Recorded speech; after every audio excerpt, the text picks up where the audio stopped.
Bienvenue, c'est toujours avec un grand plaisir que nous nous retrouvons pour notre entretien. Le pasteur Jean Cizeron est à mes côtés, bonjour. Bonjour. Et toujours avec la Bible ouverte, où nous allons découvrir encore une belle rencontre que le Christ Jésus a faite et la délivrance qu'il a apportée à une femme dont on ne connaît pas le nom, mais on connaît la situation. La Bible dit dans Matthieu chapitre 9, dans Marc chapitre 5, qu'elle avait comme un genre de cancer. La Bible présente cela comme une femme à la perte de sang, en fonction des normes de l'époque médicale qui n'étaient pas aussi avancées qu'aujourd'hui. Donc la femme à la perte de sang qui un jour a rencontré le Christ et dont la vie a été complètement changée. Cette femme vivait un découragement certain puisque depuis 12 années, elle était handicapée avec ce problème. Elle était allée voir tous les médecins de son temps. Elle avait fait ce que nous pourrions faire si nous sommes malades. Et un jour, dans sa vie, le Christ a croisé son chemin.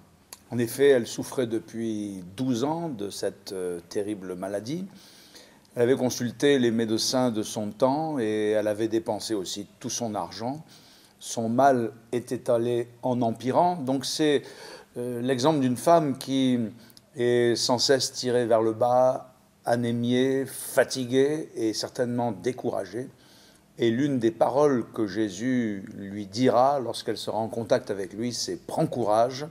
Et peut-être que des amis auditeurs ont besoin aujourd'hui d'entendre ce message dans leur fatigue, dans leurs épreuves, dans leurs difficultés. Prends courage, Jésus est là pour vous aider et pour vous bénir. Alors, ce message « Prends courage » vient quand même de la bouche de Jésus. Et cette femme, dans tout son environnement, à un moment donné, elle a entendu parler de Jésus, un peu comme ceux qui nous regardent entendent parler de Jésus, ou peut-être des voisins, des amis, des gens qui viennent à la mission, comme on dit à La Réunion, leur ont parlé de Jésus. C'est intéressant d'avoir entendu déjà parler de Jésus, parce que quand on entend parler de Jésus, quelque chose peut se passer, une confiance peut germer, ce que la Bible appelle la foi dans le Christ. Alors en effet, d'entendre parler de Jésus, mais en conformité avec l'Évangile, puisque la vérité concernant le Christ nous vient de l'Évangile.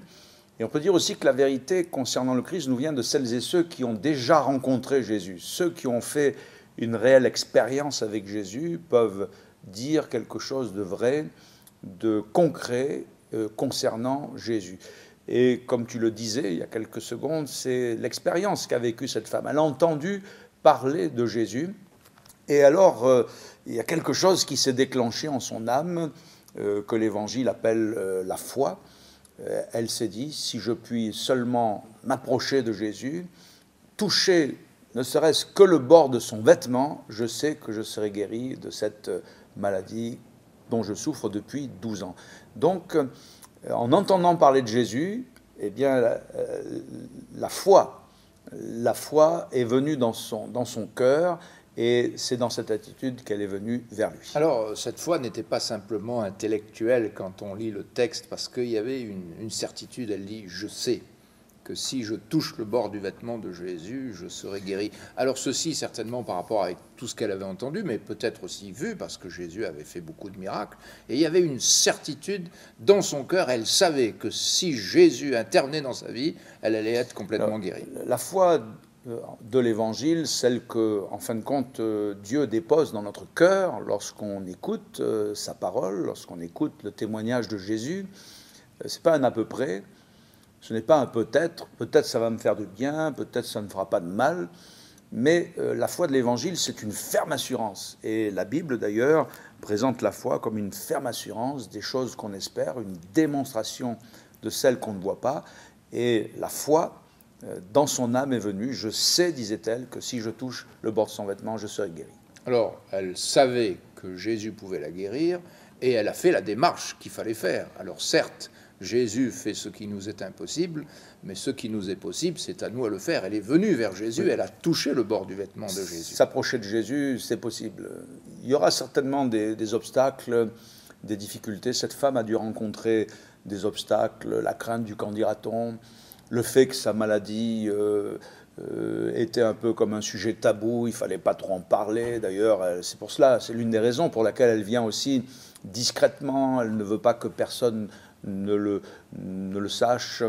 Et elle ne veut pas non plus, quand elle est guérie, parce qu'elle va être guérie, qu'elle s'en va de manière incognito.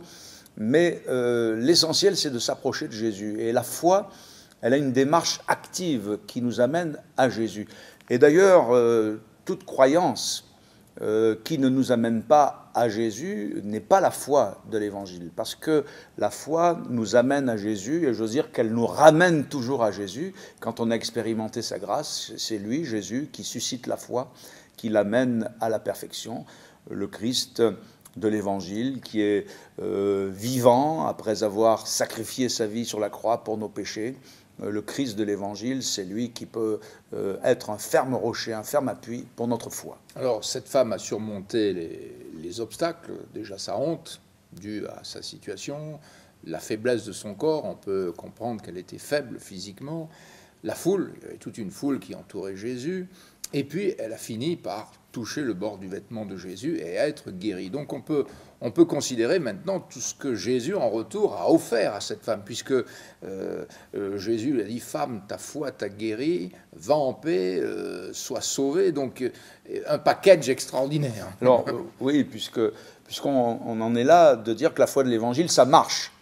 Il y a tant de choses qui ne fonctionnent pas aujourd'hui, surtout en matière de foi, en matière de prière, en matière de religion. Beaucoup sont déçus, beaucoup sont laissés pour compte, mais de venir à Jésus, de placer sa foi en lui, ça marche au-delà de ce que l'on peut demander et au-delà de ce que l'on peut penser. Cette femme d'ailleurs n'a rien demandé. On ne voit pas une prière explicite dans sa vie, puisqu'elle vient, et ce n'est qu'en exprimant sa foi, mais au-dedans d'elle-même, qu'elle dit: je sais que si je touche son vêtement, je serai guérie.